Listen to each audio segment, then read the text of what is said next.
Assalamu alaikum listeners, welcome to the show spin-off where we cover ICC Men's T20 World Cup for 2024.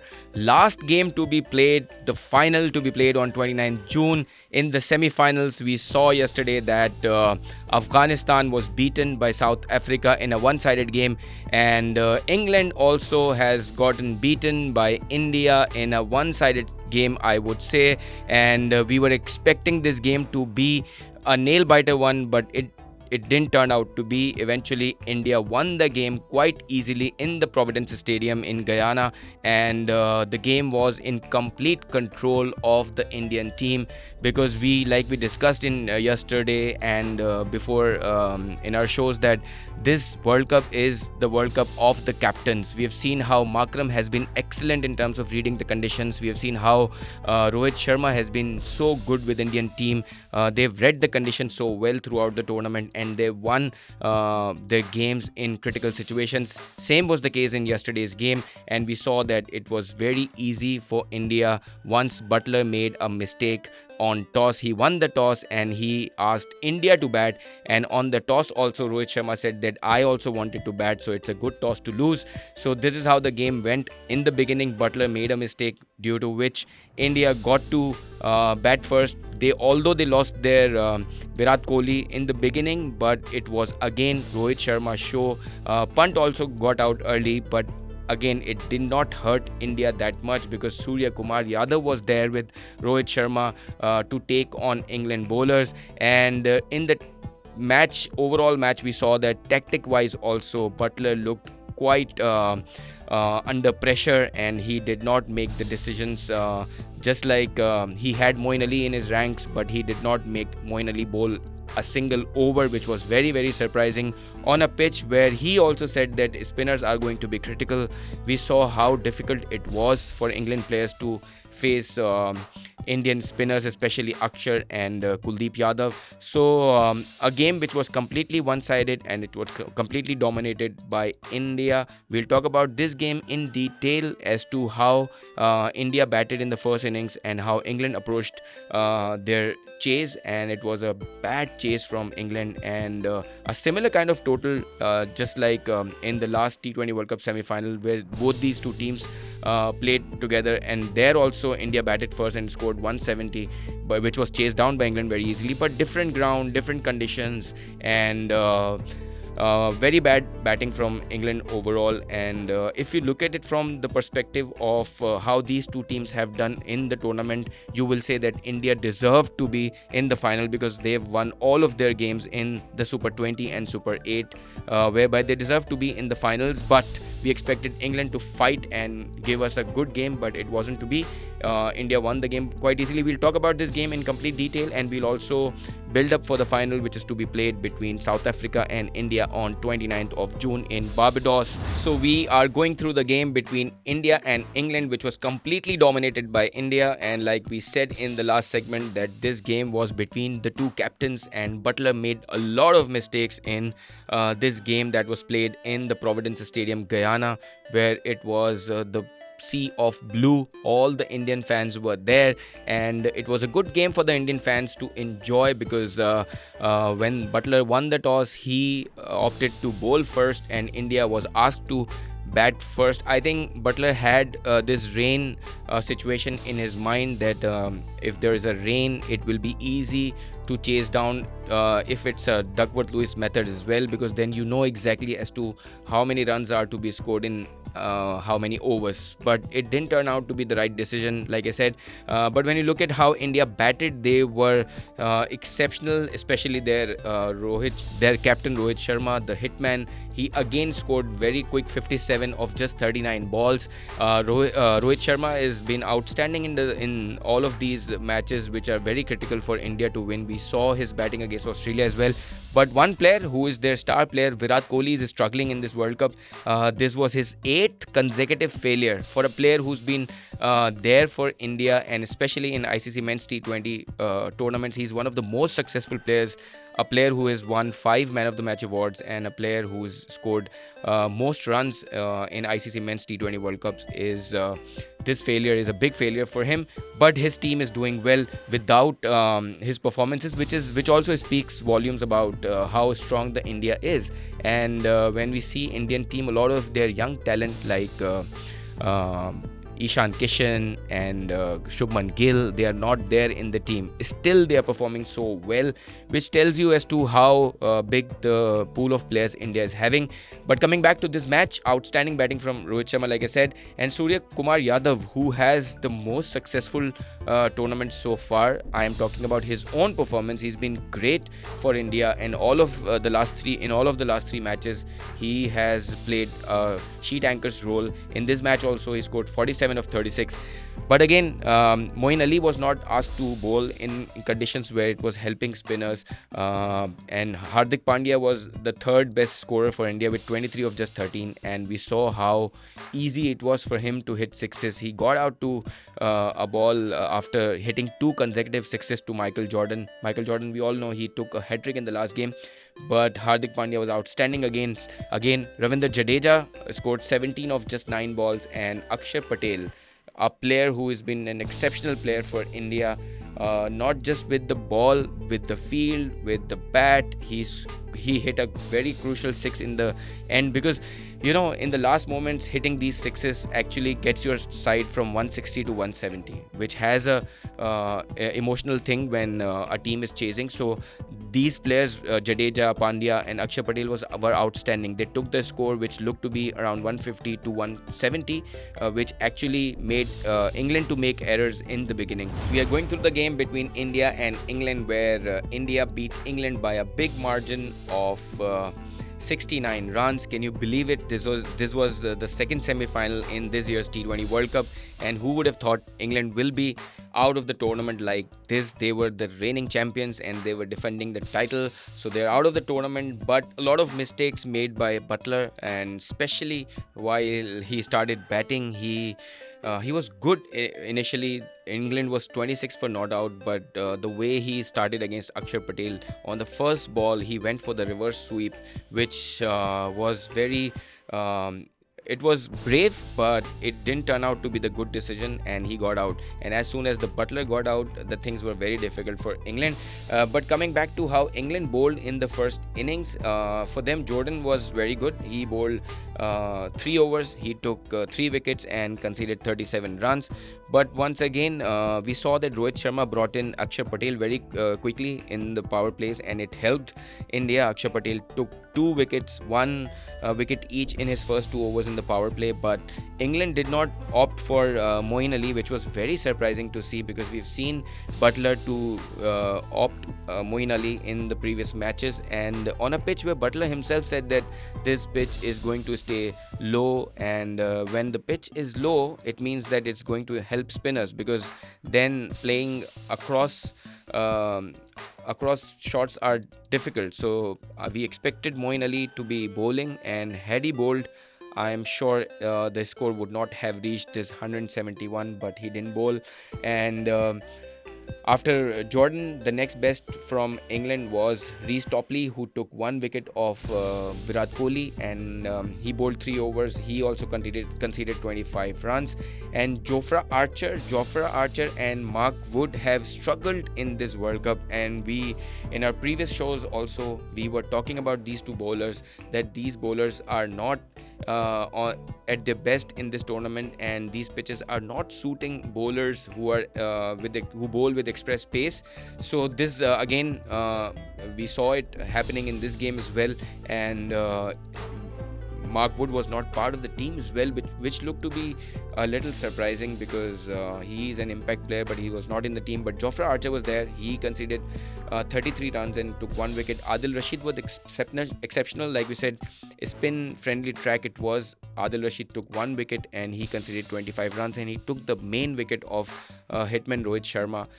If this wicket was not taken, this score would have been even bigger, but Adil was outstanding. And the next part-time spinner, even Liam Livingston, also conceded only 24 runs, and he bowled 4 overs. So Moeen Ali not bowling is again a question that comes to your mind, that if a part-time spinner is bowling so well, why would you not bowl Moeen Ali on this pitch? And And again, like I'll repeat myself, that cross-batted shots were difficult to play on this pitch, and we saw that India was trying to be very hard with the shots.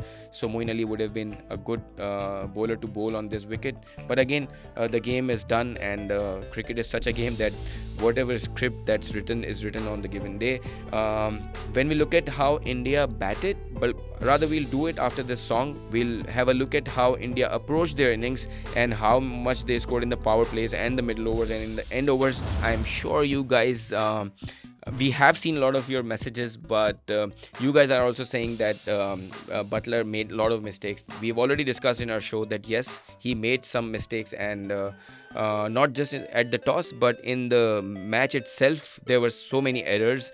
And in his batting also, he tried to be brave, which works at times. But you guys have also mentioned that the reverse sweep he played to Akshar Patel was the turning point of the match, and you're right, you guys are right.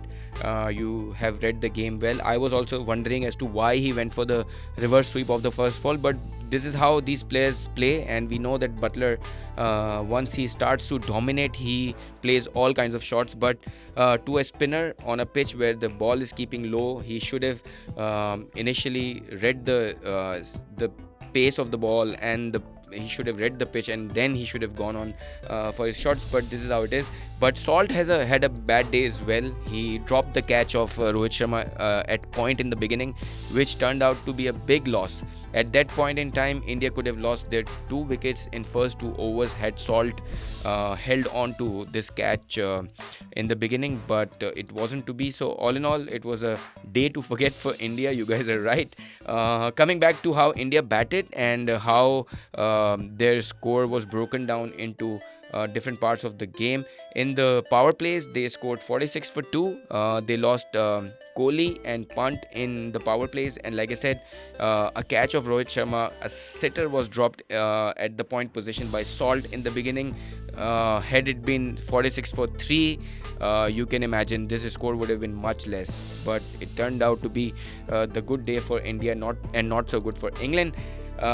In the overs between 7 to 10, they scored 31 and they did not lose a single wicket. This is because they did not lose many wickets in the power play. So they were good in the middle overs as well. Between 11 and 15, they scored 41. Again, a good score to score between 11 and 15, which are middle overs, where generally they are the bowling team puts brakes on the other team, but it didn't turn out to be that case. Between the 16 and 20 over, again they scored 54, massive 54 runs, though they lost 4 wickets, but it didn't cost much because these were the last overs, and in 20 overs they managed to score 171 runs by losing 7 wickets. On this ground, the Providence Stadium, Guyana, the average score was 167. So this score at the halfway stage, the match was even Stevens. So England would have fancied their chances to win the game, but they approached the game quite aggressively in the beginning. We saw that all of their players came out and started to hit hard, which eventually turned out to be their biggest fault, and they lost the game by a big margin of 68 runs, whereby India qualify for the finals. We'll move towards the song. When we come back, we'll further analyze this game and we'll see how India shell-shocked England in their batting and in their chase. We'll talk about it in detail. Again, I'll take some credit that I pointed out all of these Indian spinners to be match winners and to trouble any given team on a given day. Again, that happened. Akshar Patel and we saw Jadeja and Kuldeep Yadav. They made England's life terrible. And as soon as the spinners came, there were complete breaks on England. They started losing wickets. And once you lose the wickets, your run rate is also not managed according to the situation. We are going through the game between India and England, which was completely dominated by India. We just went through how they batted in the first innings, and they were exceptional. Especially their captain, hitman Rohit Sharma, played an outstanding innings. Surya Kumar Yadav was outstanding as well, and in the end, Hardik Pandya, Jadeja and Akshar Patel managed the innings so well that they could score 171 for 7 on a very tough wicket. If we look at their dot balls, they played 40 dot balls, and the most expensive over came from Sam Curran, who was in the end, we felt that why was he in the team in place of Wood, because we know that Wood is a player who can play a big role and he's an impact player. But Sam Curran was in the team. He conceded 19 to Surya Kumar Yadav and Rohit Sharma in the 13th over, which turned out to be the most expensive over for England, and we would say that it was the best over for India in their innings. And India played 40 dot balls, but it didn't hurt them much in the end. So all in all, India played a very good innings, and we saw that England spinners were performed well, especially Adil Rashid. He took the wicket of Rohit Sharma, and Liam Livingstone was very economical, and we saw that he was hard to hit. Even Akshar Patel, Jadeja, Pandya, all of them could not hit any big runs against Livingstone. So India scored 171 for 7. When England came out to bat, the things were very difficult for them. But in the beginning, they started well. They were 26 for no loss in the third over. But as soon as the fourth over started, we saw that Butler played a reverse sweep against Akshar Patel, and Butler got out. As soon as he got out, things started to look very difficult for England, and we saw that Moeen Ali came as a one-down batter. He was promoted. It works at times, but it didn't work out this time round. And Moeen Ali and Salt also struggled against likes of Bumrah and Akshar Patel.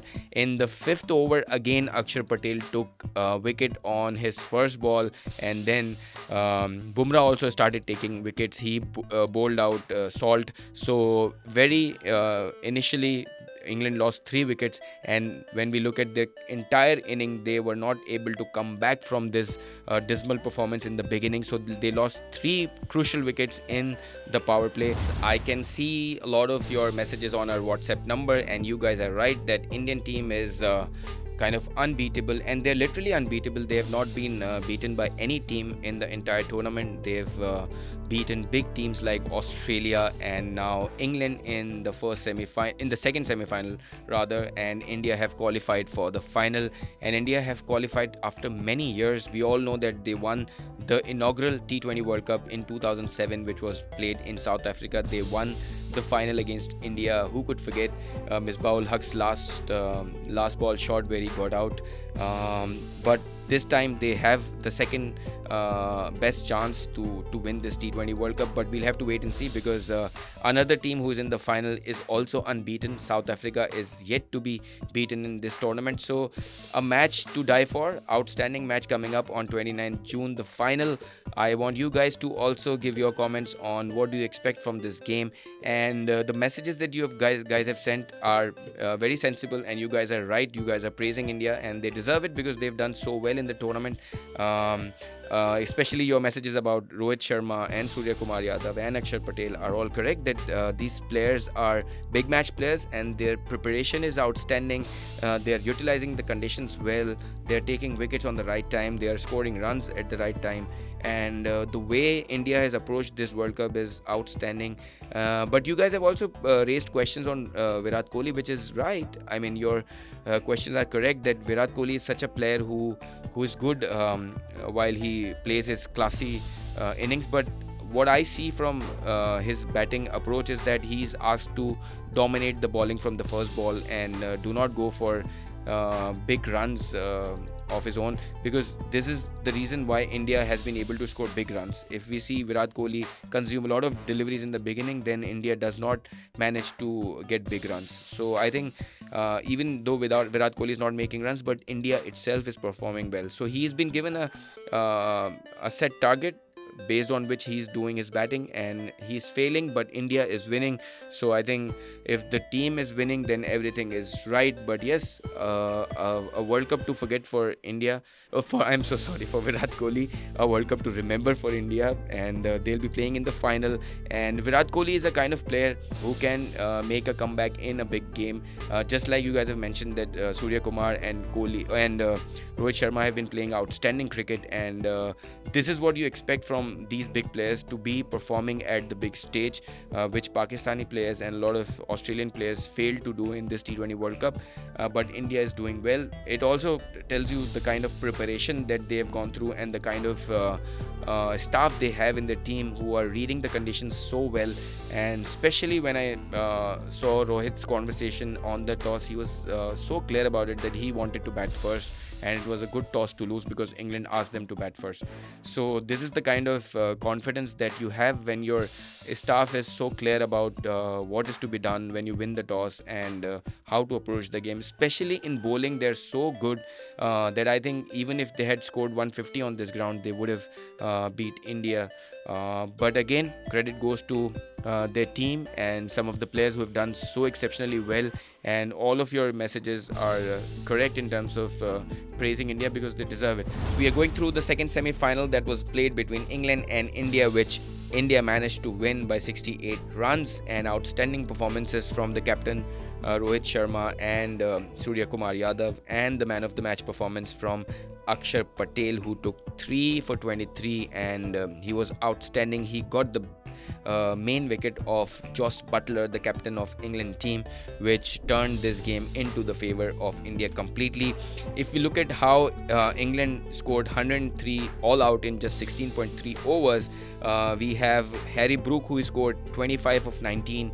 Then we have Jos Buttler, the captain, who was dominating in the beginning. It was very unfortunate to see him get out, and we've seen that England struggle after their captain gets out. So he scored 23 of 15, and Jofra Archer, so imagine, he scored 21 of 15, so he had to score some runs for England to even score 100 on this ground.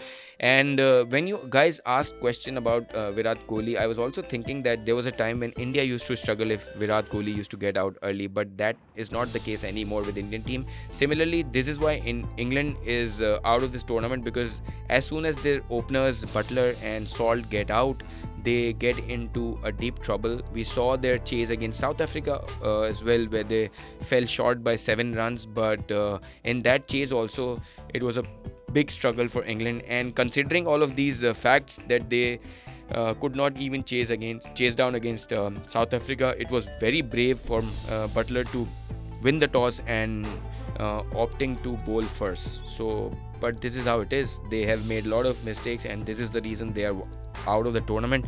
So now when we look at the teams after this T20 World Cup, we see that South Africa, India, and even England to some extent, and even Afghanistan, they have become big powers in T20 cricket. And teams like Australia, Pakistan, even Sri Lanka, all of these big teams are struggling, which is very surprising to see. There was a time in 2019 when Pakistan was number 1 team in the world in T20 cricket when Babar became the captain, but now we are on the 7th position.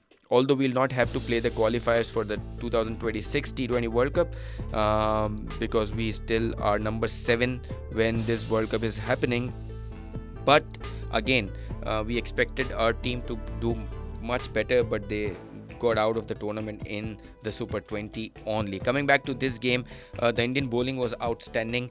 Kuldeep Yadav took 3 wickets, only conceded 19 runs. He's literally unplayable in this tournament. Akshar Patel, who is outstanding with the field, we saw him took a great catch against Australia of Mitch Marsh, which actually turned the game into India's favour. In this game, he turned the game in India's favour with his bowling, and he got the prize wicket of Jos Buttler, which completely turned the game into India's favour. Jasprit Bumrah was exceptional. He took 2 wickets, conceded only 20 runs, and you will not believe, conceded only 12 runs. I beg your pardon. And out of this 12 run, the 8 runs came in the first over, after which he did not concede. He has conceded no runs, and those 8 runs also came through the bat of Jos Buttler. So you can imagine how Jos Buttler can dominate on these outstanding bowlers as well. He got out to a ball from Akshar Patel, which kind of reminding me as to why did he play this reverse sweep, but he made this mistake. I think he tried to dominate in the beginning to make this score an easy total to chase down, but it didn't turn out to be the day for England. All right, so we are going through this exciting game that was played yesterday between India and England, the second semi-final, which India won quite easily in the end with 68 runs, and they moved to the final, and the big final is to be played on 29th of June, the last game of this T20 World Cup, where two unbeaten teams will face off against each other. But we must complete our conversation on the India-England game, the second semi-final, where England's batting was dismal, and like I said, in the power play they lost 3 wickets, and they scored only 39 runs, out of which 26 runs came out when Butler was there on the crease in the first 3 overs. Then in the overs between 7 and 10 they only scored 23, conceded 2 wickets. In the overs between 11 and 15 they scored 24, they lost 3 wickets, and in the last phase of the innings, 16 to 20, where they got out in the 16.3 overs, they scored 17, and they conceded 2 wickets. So I mean, a day to forget for England, I would say, and the day to remember for India, who have in this World Cup have taken all of their revenge. They beat Pakistan, they've beaten Australia, they have now beaten England. So they have, in fact, against Pakistan there was no revenge. Pakistan is a team which keeps on losing against India in the ICC Men's T20 World Cup, and we have only won one game against India in ICC Men's T20 World Cup, which is outstanding performance from India. But they had to take revenge from England of the last T20 World Cup, and they had to take revenge from Australia of the men's 50 over World Cup final played in 50 overs. But they've been doing so well. Now we'll have to wait and see as to how they play against South Africa, the big game that's coming up on 29 June at Barbados. Since our today's show's time is about to get over, so we'll build up for the final in our show tomorrow, because the final is going to be played tomorrow at 7:30 p.m. Which will happen after our show tomorrow. So I'll have complete details of the final, and we'll together build up for this game, which we all are waiting for, which is going to be played on 29th of June. So time for me right now to say goodbye. Enjoy the remaining songs in the show. I'll catch you up tomorrow.